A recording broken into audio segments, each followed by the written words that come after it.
இன்னைக்கு வீடியோவில் குழந்தைங்களுக்கான ரெசிபி தான் பார்க்க போகிறோம். சாக்லேட் பாயாசம். இது வந்து ரொம்ப ரொம்ப ஈஸியாக செஞ்சிடலாம். குழந்தைங்க பெரியவங்க எல்லாருமே கேட்டு வாங்கி சாப்பிடுவாங்க. டக்குன்னு செய்யலாம் இந்த பாயாசம்.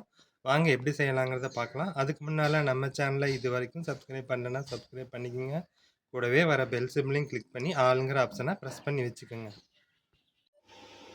ரொம்ப ரொம்ப சுவையான ரொம்ப ரொம்ப டேஸ்டான இந்த சாக்லேட் பாயாசத்தை கண்டிப்பாக செஞ்சு பாருங்கள். செஞ்சு பார்த்துட்டு எப்படி இருக்குன்னு சொல்லுங்கள். இதை வந்து குழந்தைங்கள்லாம் ரொம்ப விருப்பப்பட்டு சாப்பிடுவாங்க, என்ஜாய் பண்ணி சாப்பிடுவாங்க. கண்டிப்பாக ஒரு வாட்டி ட்ரை பண்ணுங்கள். வணக்கம், என் பேர் Jayapal Raju. Welcome to Mettur multi craft channel. First இந்த ரெசிபி பண்ணுறதுக்கு ஒரு மிக்சிங் பவுலில் 1 கப் அளவுக்கு ஜவ்வரிசி சேர்த்துக்கலாம். நான் எடுத்திருக்க ஜவ்வரிசி பார்த்தீங்கன்னா இன்றைக்கி மாவு ஜவ்வரிசி தான் எடுத்திருக்கேன். இப்போ நம்ம இதை கழுவி எடுத்துகிட்டு வந்துடலாம். இப்போ 2 முறை நல்லா அலசிட்டு வந்தாச்சு, கழுவி எடுத்துகிட்டு வந்தாச்சு. இப்போ இதில் தேவையான அளவு தண்ணி சேர்த்து நாம் இதை ஊற விட்டலாம். அரை மணி நேரம் மட்டும் ஊறுனா போதும். இப்போ இதை ஒரு மூடி போட்டு மூடி அரை மணி நேரம் ரெஸ்ட்டில் வைக்கலாம். இப்போ மூடி ஓப்பன் பண்ணி பார்க்கலாம். 1/2 hour ஆயிடுச்சு. ஜவ்வரிசி பார்த்தீங்கன்னா ஒரு பாதி அளவுக்கு ஊறி இருக்கு, நல்லா ஊறல. இந்த அளவுக்கு ஊறினாவே போதும். இப்போ நம்ம இதை வேக வச்சுக்கலாம். ஒரு பாத்திரத்தில் 4 கப் அளவுக்கு தண்ணி சூடு பண்ணியிருக்கேன். அதில் இதை ஜவ்வரிசியை சேர்த்துடலாம். இப்போ நம்ம இதை நல்லா ஒரு வாட்டி கலந்து விட்டுட்டு மூடி போட்டு மூடி மீடியம் ஃப்ளேம்லேயே ஒரு 10 நிமிஷம் மட்டும் வேக வைக்கலாம். இப்போ பாருங்கள், இது வந்து ஒரு 70% வந்திருக்கு. பார்த்தீங்கன்னா உங்களுக்கு தெரியும், முத்து முத்தா நமக்கு ஜவ்வரிசி வந்து நல்லா கெட்டிப்பட்டு வந்திருக்கு. இப்போ இதில் வந்து நான் காய்ச்சி ஆற வச்ச பால் 2 கப் அளவுக்கு இதில் சேர்க்குறேன்.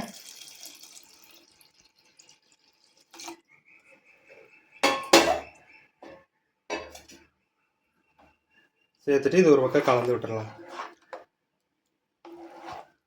நான் வந்து இன்னும் வந்து தண்ணி 2 கப் அளவுக்கு சேர்க்குறேன். நம்ம எவ்வளோக்கு திக்காக வேணுமோ தின்னாக வேணுமோ அது மாதிரி பார்த்துட்டு நம்ம தண்ணி ஆட் பண்ணிக்கலாம்.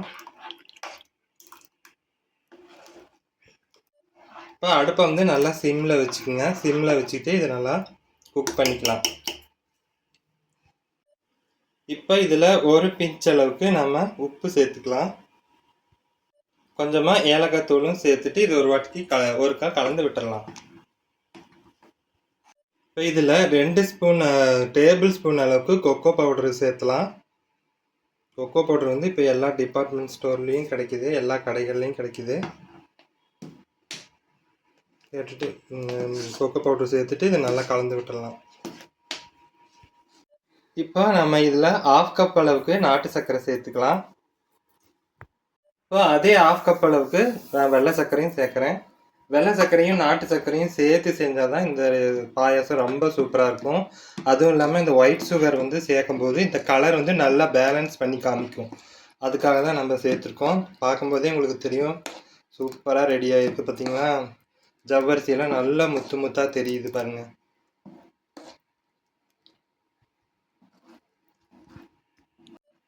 இப்போ நம்ம இதை நல்லா கலந்து விட்டுடலாம். ஜவ்வரிசி வந்து நல்லா ஊறிடக்கூடாது, இந்த மாதிரி முத்து முத்தாக இருக்கணும், ஆனால் வெந்திருக்கணும். அதுக்கு தான் நம்ம ஒரு அரை மணி நேரம் மட்டும் ஊற வச்சோம். நார்மலான வாட்டரில் தான் நம்ம ஜவ்வரிசி ஊற வச்சோம். இப்போ நம்ம இனிப்பை வந்து உங்களுக்கு ஃபுல் அண்ட் ஃபுல் வந்து நாட்டு சர்க்கரையும் சேர்த்துக்கலாம், ஃபுல் அண்ட் ஃபுல் ஒயிட் சுகரும் சேர்த்துக்கலாம். ஆனால் இது ரெண்டும் சேர்த்து செய்யும்போது இந்த பாயாசம் இன்னும் ரொம்ப டேஸ்ட்டாக இருக்கும். இந்த கலர் வந்து நல்லா பேலன்ஸ் பண்ணி காமிக்கும். அதுக்காக தான் நம்ம ஒயிட் சுகர் சேர்த்துருக்குறோம். குழந்தைங்களாம் ரொம்ப விருப்பப்பட்டு சாப்பிடுவாங்க. இப்போ இதில் குட்டி குட்டியாக கட் பண்ண டேட்ஸ் சேர்க்குறேன். இது வந்து அங்கங்கே கடிப்படும் போது நல்லா சூப்பராக இருக்கும், சாப்பிட்றதுக்கு நல்லா இன்ட்ரெஸ்டிங்காக இருக்கும். இது வந்து ஆப்ஷன் தான், தேவைப்பட்டால் சேர்த்துக்கலாம், இல்லாட்டினா கூட நம்ம இதை தவிர்த்துக்கலாம். இப்போ ஒரு மூடி போட்டு மூடி இதை ஒரு 2 நிமிஷம் அப்படி சிம்லேயே விட்டுடலாம். அவ்வளோதாங்க, நம்மளுடைய சாக்லேட் பாயாசம் ரெடி ஆயிடுச்சு. பார்த்தீங்கன்னா உங்களுக்கு தெரியும், நல்ல சாக்லேட் கலரில் இந்த ஒயிட்டாக முத்து முத்தாக ஜவ்வரிசி இருக்குது பாருங்கள், ரொம்ப சூப்பராக இருக்குது. இப்போ இதுக்கு நாம் நெய்யில் தாளித்த தேங்காய், முந்திரி, திராட்சை இது எல்லாத்தையும் நம்ம போட்டு ஒரு வாட்டி கலந்துட்டு அடுப்பை ஆஃப் பண்ணிக்கலாம். ஆஃப் பண்ணி நம்ம இதை பரிமாறிடலாம். இது வந்து நல்லா சூடாக குடிக்கிறதுக்கும் நல்லாயிருக்கும். ஃப்ரிட்ஜில் வச்சு சில்லுன்னு சாப்பிட்டா அதை விட ரொம்ப ரொம்ப சூப்பராக இருக்கும். ஸோ நமக்கு எப்படி தேவையோ அந்த மாதிரி கூட நம்ம இதை குடிக்கலாம். ஸ்டவ் ஆஃப் பண்ணிவிட்டு இதை இறக்கிக்கலாம். இது வந்து ஜவ்வரிசி ஊறுறது மட்டும்தான் 1/2 மணி நேரம். மற்றபடி இந்த பாயசம் செய்கிறதுக்கு 10லேருந்து 15 நிமிஷமே போதும். இப்போ பார்த்தீங்கன்னா நமக்கு பாயாசம் ரெடி ஆயிடுச்சு. பரிமாறிடலாம். அழகாக ஒரு பவுலில்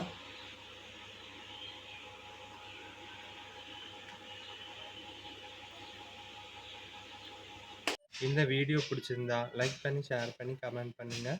மீண்டும் அடுத்த வீடியோவில் சந்திக்கலாம். அது வரைக்கும் ரசித்து சமைங்க, ருசித்து சாப்பிடுங்க. நன்றி, வணக்கம்.